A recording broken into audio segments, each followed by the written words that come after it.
No matter what you hear, don't go into the bathroom after 11 p.m., Sam warned me. It sounded like a joke until the security footage caught Mark, a co-worker, following a hooded stranger into the bathroom. He never came out. The next morning, his belongings were still in his locker, untouched. I took this job at the Stop and Go because I needed the night shifts to support my kids. The pay isn't worth the risk, but I can't afford to quit. Around here, the rules are strange, but breaking them is worse. That's something every new hire learns fast. Ashley stood by the counter, water dripping from her coat onto the linoleum. I slid the laminated rules across the register without saying anything. She picked it up, squinting at the faded print, and let out a short laugh. Seriously? Is this for real? Her tone was half joke, half nerves. I didn't bother to smile. They're not suggestions. Follow them exactly, or you won't make it to your second shift. That was enough to wipe the grin from her face. She looked down again, reading slower now, tracing the list with her finger. She pointed to the first rule. Never work alone, no matter what. That's a little dramatic, isn't it? It's not about drama. I kept my voice flat. You always need a partner here. Doesn't matter if it's quiet or if you think you can handle it. Jason thought he could handle it too. He was alone one night. Security footage showed him behind the counter at 2:17 a.m., then just gone. Back door was locked from the inside. His phone, keys, even his wallet, still here. He wasn't. Ashley's eyes lingered on the list, her thumb rubbing the edge. Lock the doors at exactly 11 p.m., even if there are customers inside.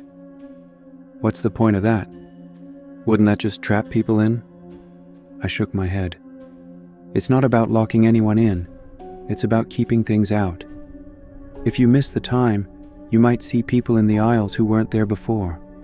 They'll act normal at first, but don't talk to them. Don't even look too long. She looked up, searching my face for a hint of a joke. I didn't give her one. That's why we get paid so well, I said. I thought of my kids asleep at home, the bills stacked on the kitchen table. It's not worth the risk for most people, but I can't afford to walk away. Ashley tried to laugh again, but it came out thin. Ignore any noises from the bathroom between 10 p.m. and 5 a.m. This can't be serious. I let the silence hang for a moment. Jason heard something one night. Sounded like a little kid crying. He went in anyway. The next day he was gone. The only thing left was his name tag on the sink. Nobody's seen him since. She shifted her weight, hugging her arms tighter. But what if it's just a customer? It never is. I tapped the rules again. If you hear something, you stay put. If you go in, you're on your own. She scanned further down. If the lights blink 3 times in a row, go to the back room and wait exactly 7 minutes before coming out. She raised an eyebrow. What's supposed to happen in 7 minutes? Don't wait to find out, I said. Just do it. That's the rule. Ashley stared at me, trying to decide if I was messing with her. These sound like urban legends. Maybe, but every rule is here for a reason. Somebody ignored each one once. I let her think about that. You don't have to believe me, but you have to listen. She looked back at the list, her voice quieter. If a regular customer starts acting strange, jerky movements, not talking, staring too long, don't engage.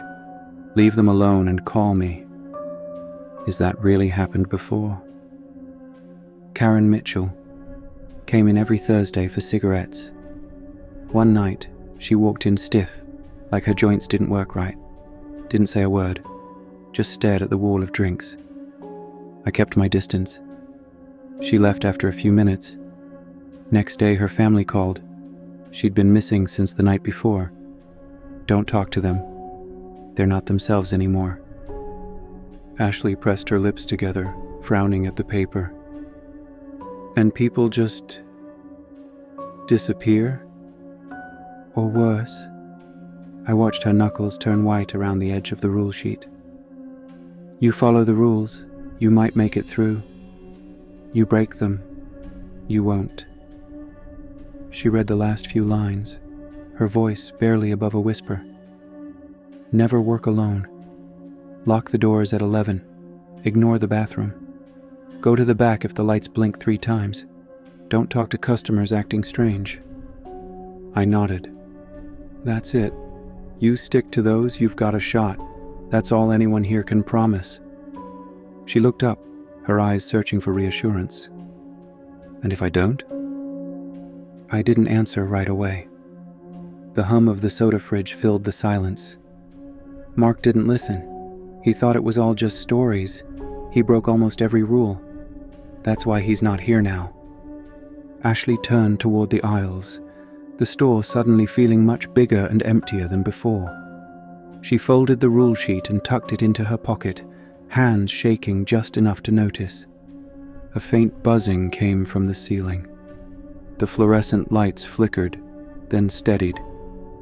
I watched her glance up, her breathing shallow.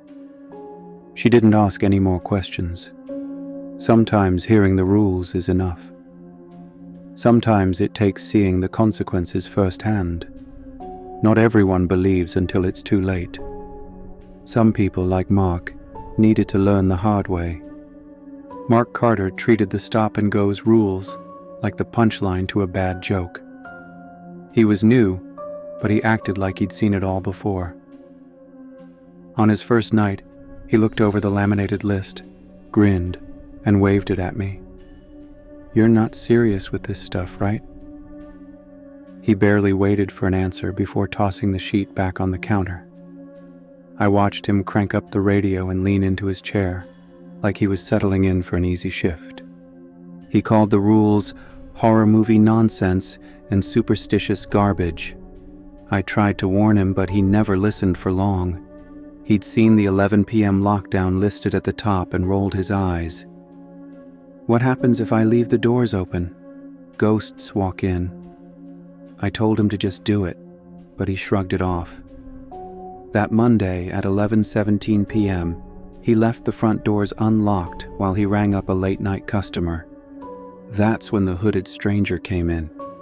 I was in the back room, checking inventory logs, but I could see the front counter on the monitor.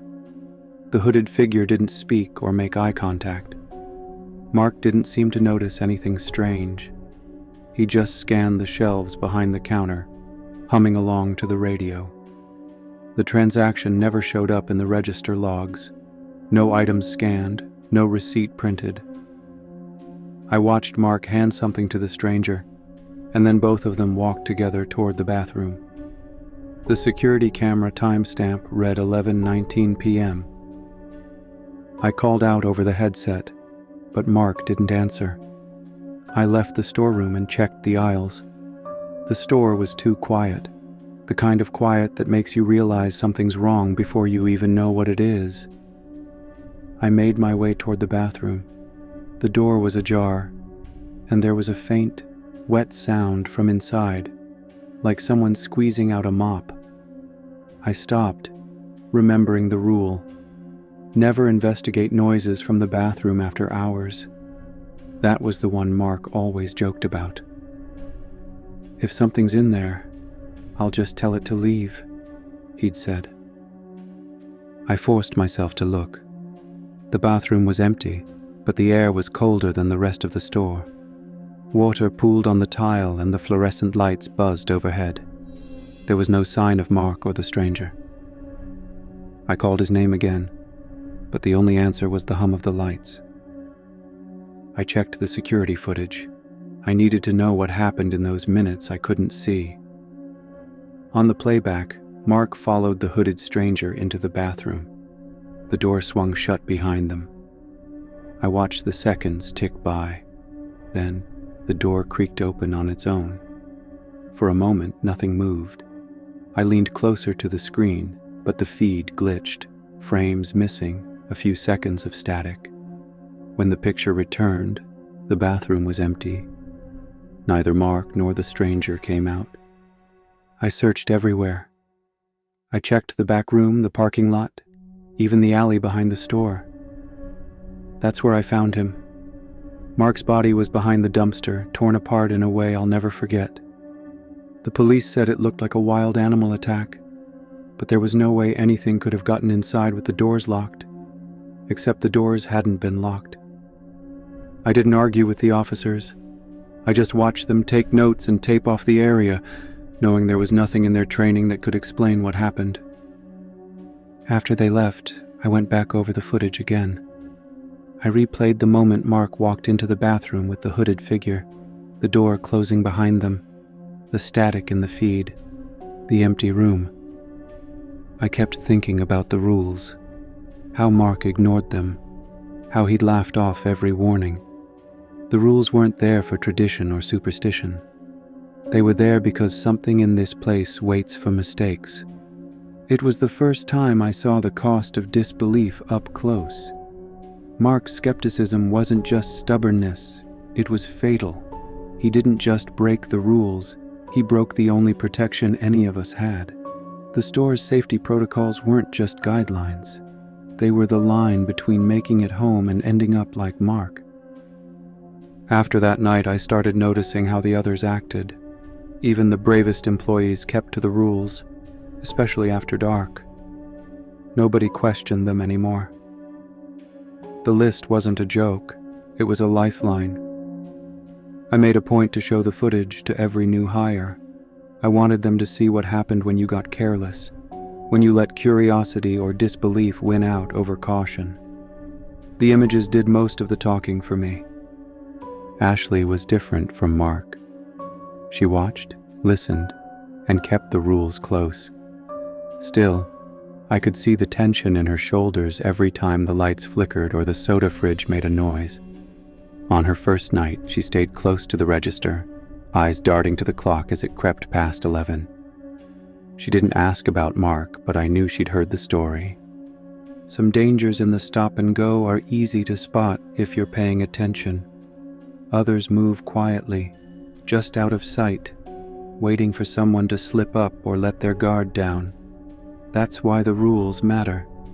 But rules alone aren't always enough. Sometimes you need help from someone who understands the threats better than anyone else. Ashley's first night was quiet, but the tension in the air never faded. She kept glancing at the far end of the store as if expecting something or someone to appear from the shadows. And that's when William showed up, silent as ever, watching from a distance. William's presence was impossible to ignore once you knew what to look for. Ashley and I were counting candy bars when she froze, eyes locked on the far end of the aisle. I followed her gaze and saw him, standing perfectly still, hands in his jacket pockets, head tilted just enough that the shadow from his cap covered his eyes. Ashley's fingers tightened around her pen, and for a second, I thought she might drop it. "That's William," I said, keeping my voice even. "He helps with problems." I tried to sound casual, but I could feel the tension in her posture. "He's a guardian. When the barrier weakens, he's the one who intervenes." Ashley glanced at me, then back at William, as if waiting for him to say something. He didn't. He never made introductions or offered explanations. He just watched, silent and steady. I'd gotten used to it, but for someone new, it was always unsettling. She leaned in closer. "Does he ever talk?" "Not much," I said. "He only says what needs to be said." I didn't add that the first time I heard his voice, it was just a few words, enough to answer a question, never more. That was his way. Ashley's nerves showed in the way she hovered near me, but I could tell she wanted to understand. "How long has he worked here?" she asked. "He doesn't show up on any records," I said. "No file, no schedule, no clock-in. He's just here when he needs to be." I'd checked the paperwork myself, more than once. There was no trace of him in the system. He was part of the store the way the flickering lights and humming coolers were, always present, never explained. The bathroom door rattled, a soft, deliberate sound that made Ashley jump. She stared at the door, her breath catching. Before I could react, William moved. He crossed the floor in a few silent steps and placed his hand on the door, just below the handle. The rattling stopped immediately. The air seemed to press in, heavy and still, until he lifted his hand and stepped back. He didn't look at us. He just waited, making sure whatever was inside stayed put. Ashley's grip on my arm tightened.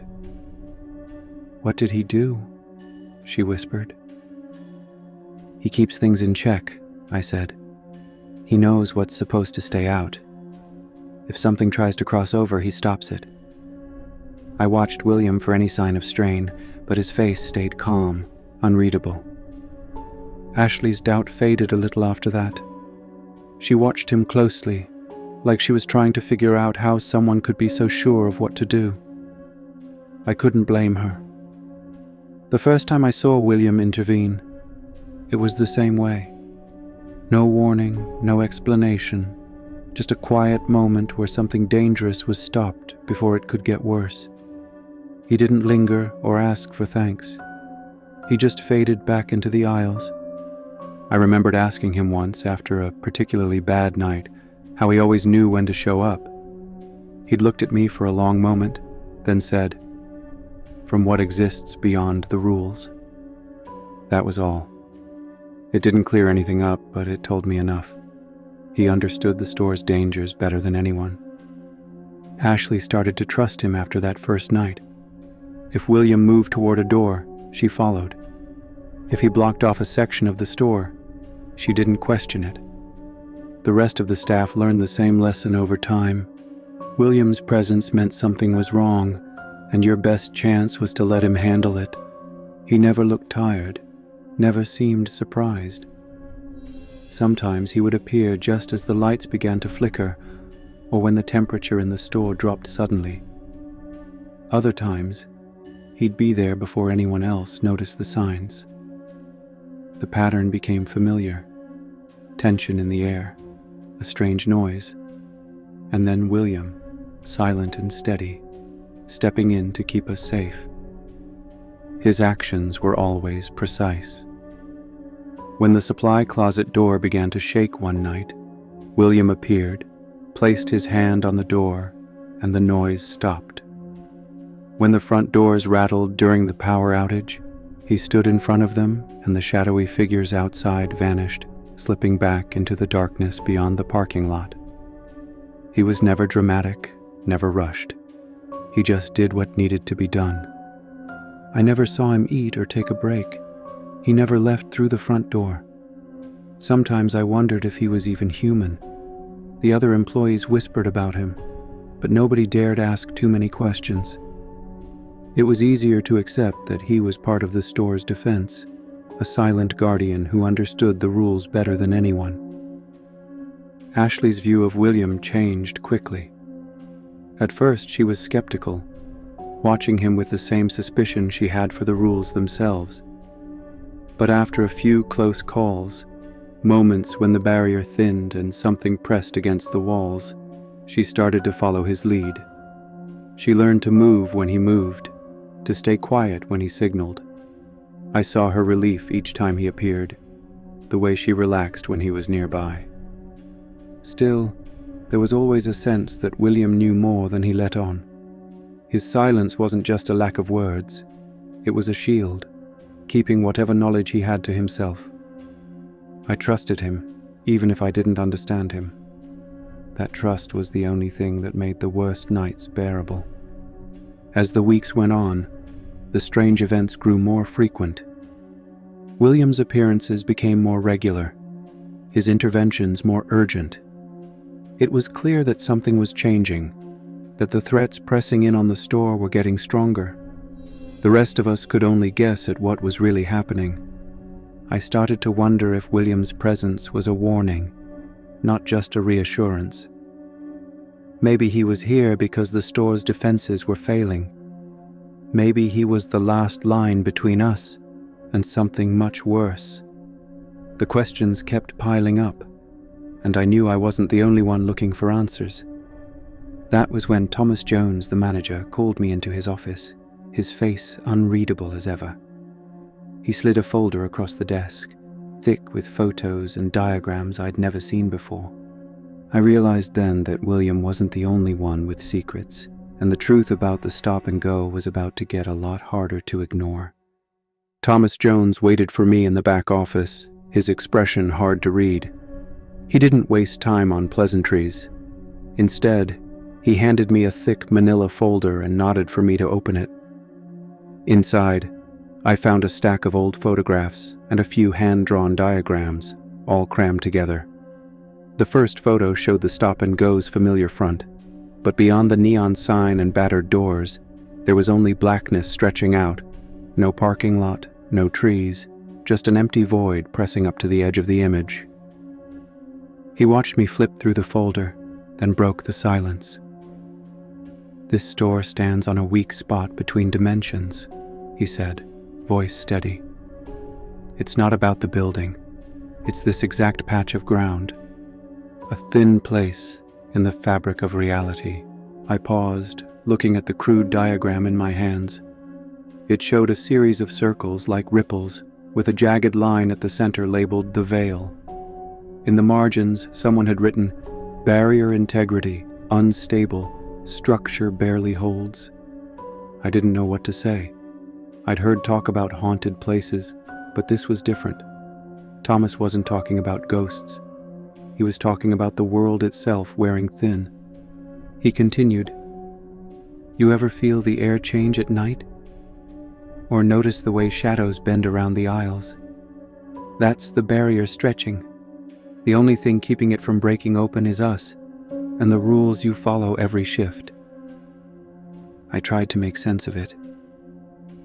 "Why not just close the store, or build something stronger?" He shook his head. "If we leave, the barrier goes unguarded. The pressure builds until it tears. The rules and the people here are what hold it together. If the store fails, the barrier collapses. Everything on the other side comes through. Not just the things you've seen, things you can't imagine." His words landed hard. I thought about my kids at home, asleep in their beds. I'd always told myself I worked these shifts for them, for the paycheck. Now I pictured them, and the idea that something could slip through because I wasn't careful enough made my hands shake. I looked back at the folder, at the symbols and notes, and realized how little I'd really understood about this job. Thomas leaned forward, voice low. "Every rule on that list is a seal. They're not about keeping you safe. They're about keeping the world outside safe. If you slip up, it's not just you who pays." I nodded, remembering Mark and the others who hadn't made it. The things in the bathroom, the closet, the ceiling, they're all trying to get through? He nodded. "They test every weak spot every night. That's why the rules are so specific. The bathroom, the supply closet, even the air vents. Each one's been used before. The attacks are getting worse. The barrier's thinner than it's ever been."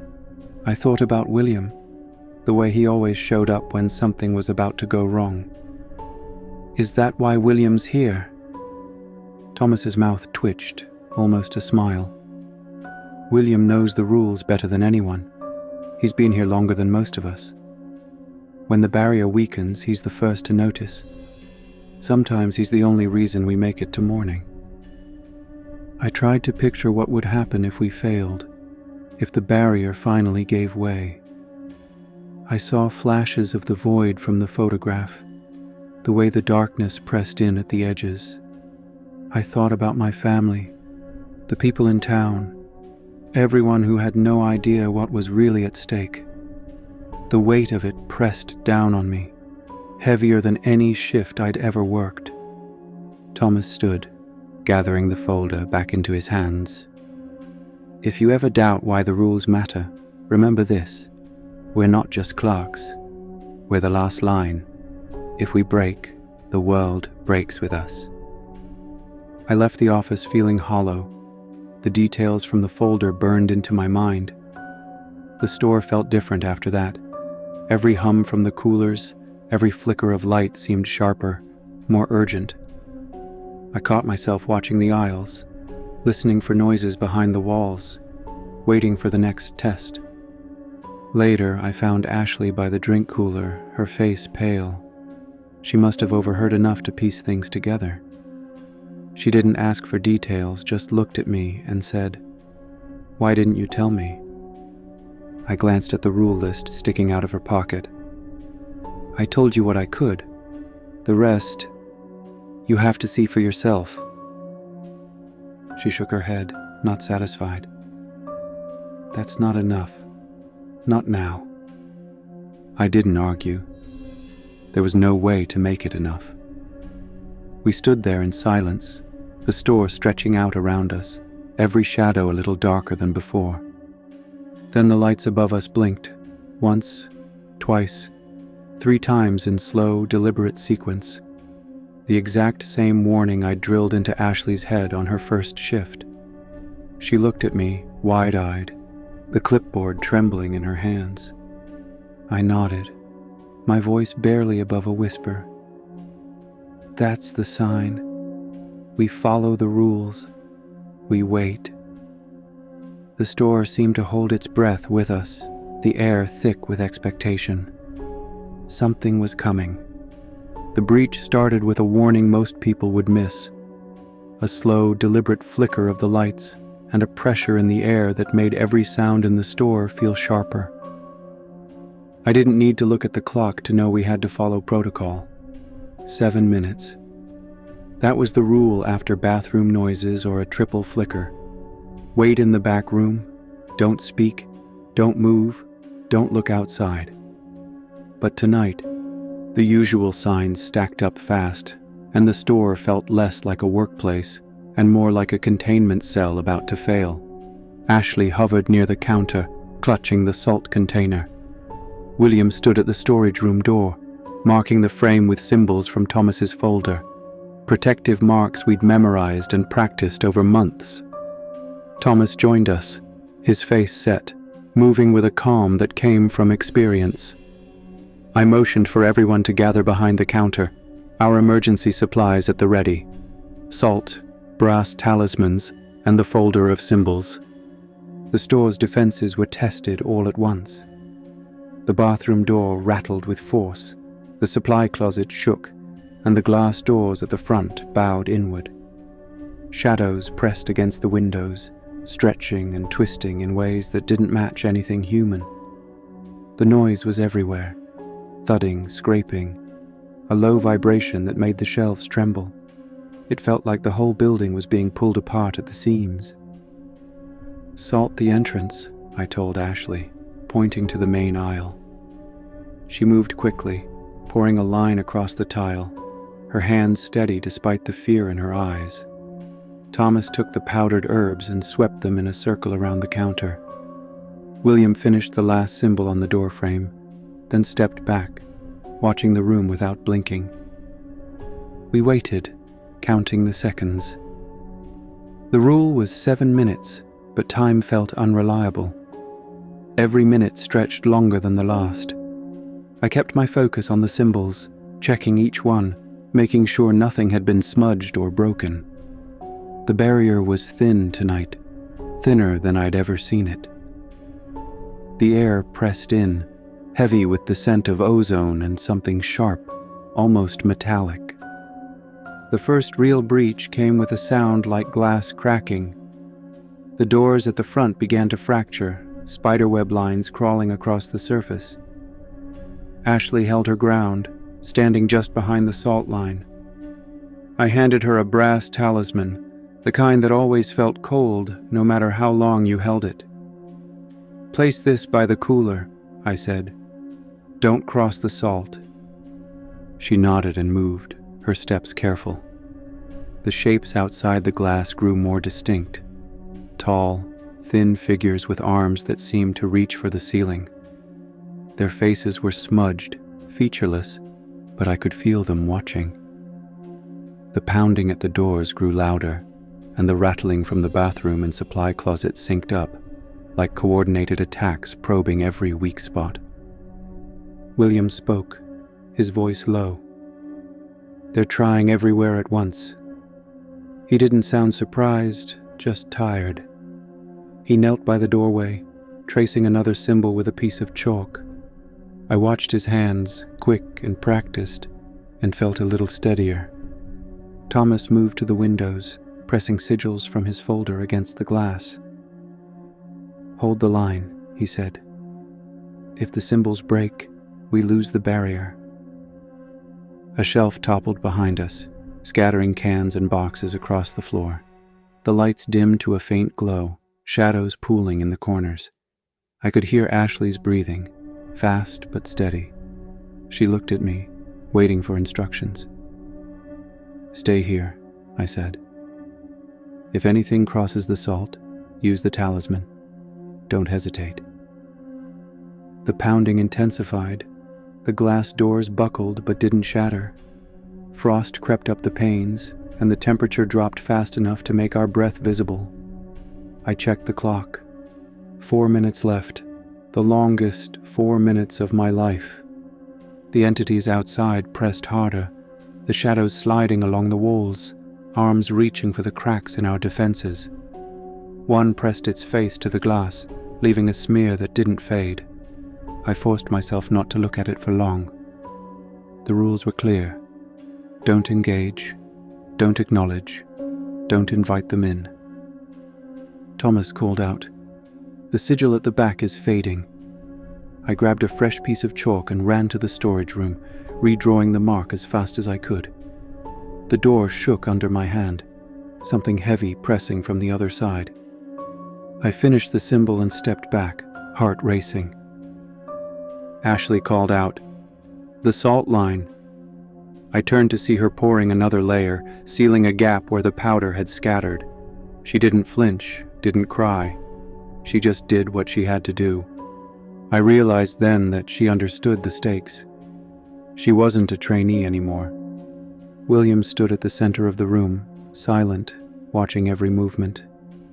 He didn't look afraid. He looked ready. The last minute dragged on. The pounding slowed, the shadows pulled back, and the glass doors held. The lights flickered once more, then steadied. The cold faded.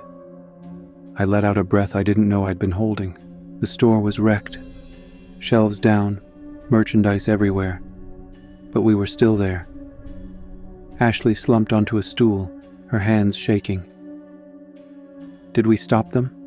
she asked. I looked at William. He didn't answer. He just watched the door. The breach had been held back, but the barrier was weaker now. We'd bought time, nothing more. We held them off. For now. Morning always comes too soon after a night like that. I sat at the kitchen table listening to the quiet hum of the fridge and the distant sound of birds outside. Emma's science project, a shoebox volcano, waited on the counter, half-painted and surrounded by glue sticks. Jacob's video game controller was wedged under a stack of spelling worksheets, his favorite game paused mid-level from the night before. The house was still, but it held reminders of why I kept going back to the stop and go night after night. I kept my hands wrapped around a mug of coffee that had long since gone cold. The tension from the shift lingered in my muscles, a kind of exhaustion that didn't fade with sleep. I glanced at the clock, 7:12 a.m., almost time to wake them up for school. I tried to focus on the normal parts of my life, packing lunches, checking homework, listening to Jacob argue with Emma about who got the last toaster pastry. But the memory of the breach hung over everything, silent and heavy. I don't need a list to remember the rules anymore. They're etched into me after all these years. Lock the doors by 11. Ignore noises from the bathroom. Watch for the lights. Don't engage with customers who seem wrong. I follow them because I have 2 kids at home who need me. Emma and Jacob don't have anyone else. That's what I tell myself every time I clock in. The job is dangerous, but the risk is the price I pay to keep our lives steady. I never wanted them to know what really happens at the store. To them, I'm just working late to keep the lights on and the pantry full. Sometimes I wonder if they sense the truth. Emma's always been sharp, asking questions I can't answer. Jacob is quieter, but notices when I come home more tired than usual. He'll watch me from the kitchen table, spoon paused over his cereal, and ask, "Bad night?" I never give him the details. I don't want him picturing what I've seen behind those aisles or what waits if the rules are broken. Their world is supposed to be safe. That's why I do this. But lately, I've realized I'm not just protecting my own kids. After Mark's death, after seeing how quickly things can unravel, I understood the stakes were bigger.